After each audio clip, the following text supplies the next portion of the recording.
Hello everyone, I'm Brior and welcome back to Good Game Empire. Today's video is going to be an update on the US 1 server war.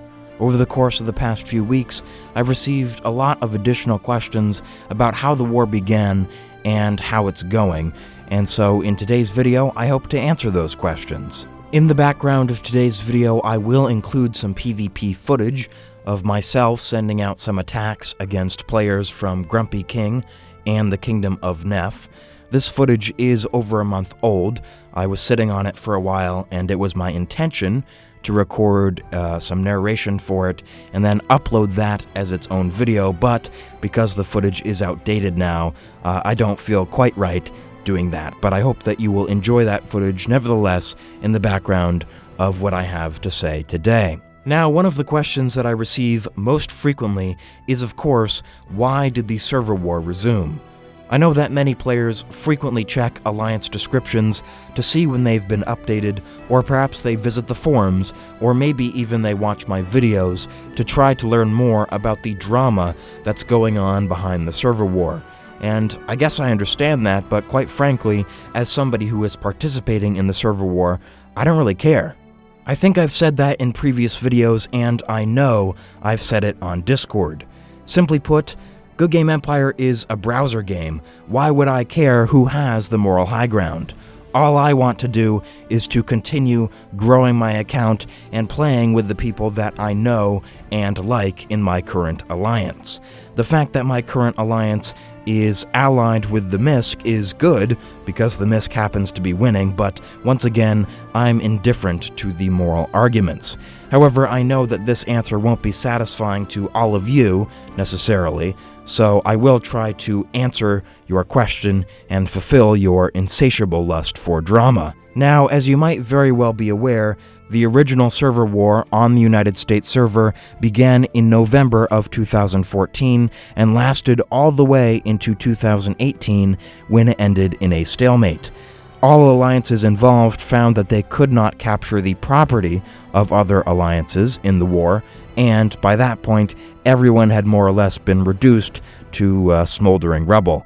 So they said, we'll end the war with a treaty. And that treaty specified that each alliance could not attack the other side. However, it set a limit on the number of alliances that could be included in the treaty. So it was 6, I believe, on each side, and the agreement was that should an alliance family decide to add more sub-alliances in the future, those might not be protected under the terms of the treaty. This also applied for retirement alliances. They were open to attack. Now, this treaty was agreed upon early on in 2018, and what happened on the United States server for the rest of 2018 is a very important part of our story. So, after a few weeks of recuperating and rebuilding, both alliances, the Kingdom of Neff and the Misc, decided to declare wars against other alliances on the server. These were smaller wars, they weren't server wars. However, because the Kingdom of Neff and the Misc are both good, strong alliances with players who either know how to pay money or know how to play the game, these wars were very lopsided. For example, the Kingdom of Neff declared war on an alliance called Fluffy Unicorns, which at the time had the most might points on the server. However, the Kingdom of Neff beat down the Fluffy Unicorns, and within just a few days, the Fluffy Unicorns had disbanded. However, a lot of those players joined Misc United.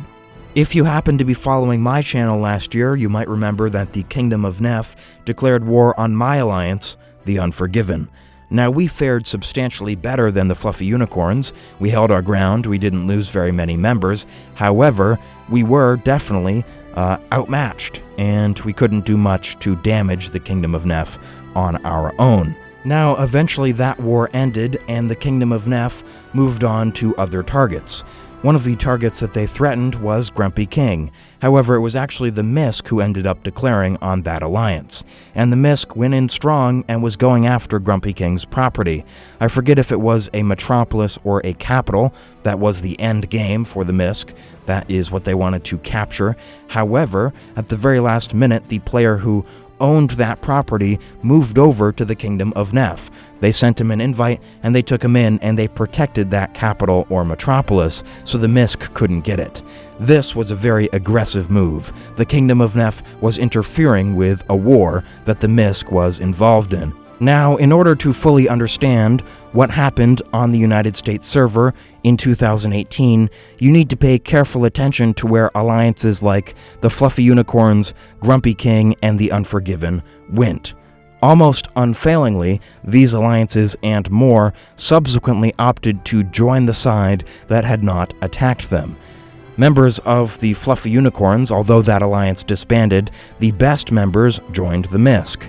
The Unforgiven also joined the Misc, and Grumpy King joined the Kingdom of Neff family.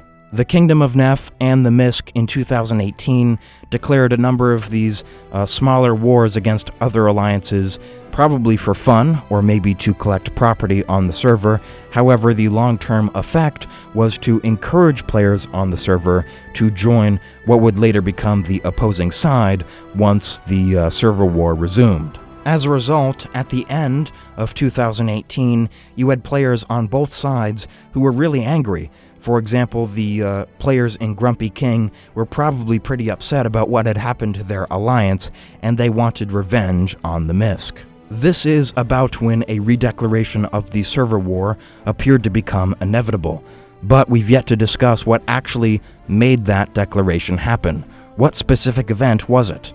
Well, even after the Kingdom of Neff took in property and shielded it from the Misc, there was no declaration. For that, we needed to wait a few more weeks. As each alliance family grew in 2018, they added more sub-alliances than were covered by the terms of that treaty we talked about earlier. And so, sub-alliances and sub-alliances of sub-alliances and retirement alliances became open to attack per the terms of the treaty. Players on both sides of what would become the server war again picked up on this, and quite quickly, very weak players in sub-alliances of sub-alliances became the targets of strong players up at the very top. This was bound to ruffle some feathers, not only because alliances get very protective of their subs, but often people have multiple accounts, and the accounts that were being attacked were they belonged to players who also owned top-level accounts in main alliances. Eventually, players' frustration boiled over, and it was the Kingdom of Neff who declared. Alright, ladies and gentlemen, that is actually all of the time that I had booked today in the sound booth where I do my recording, so I'm gonna have to wrap up this video. However, if you enjoyed it, and if you would like to see me continue on this same topic next week, give the video a like or leave a comment down below. Next week, I would be willing to talk about, well, to give you an update on the server war, where these various alliances are, and maybe I'll also talk about how the Misc might actually have a shot of finishing off the Kingdom of Neff once and for all. So once again, if that sounds interesting, leave a like on the video, comment below, let me know.